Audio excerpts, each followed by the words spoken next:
ஒரு மனிதனுக்கு தரிசனம் கிடைக்குமானால் நமக்கு விரோதமாய் யார் எழும்பினாலும் அந்த இடத்திலையும் வேறொரு வழி, அந்த இடத்துல அதை ஒரு பாதையாக, அதாவது இப்படி சொல்லுவாங்க, தடைக்கற்களையும் படிக்கற்களாக மாற்றுகிற தேவன்.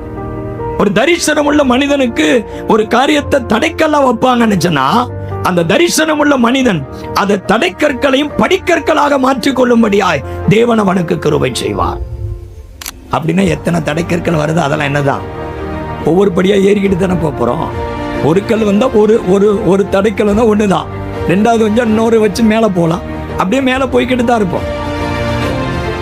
ஆகையினால தரிசனம் நிறைந்த மனிதனை அவங்க வித்து போட்டு அதனால தரிசனமே நடக்க கூடாதுன்னு நினைச்சாலும் அதையும் தேவன் தனக்கு சாதகமாக மாற்றிக்கொள்வார். அல்லேலூயா.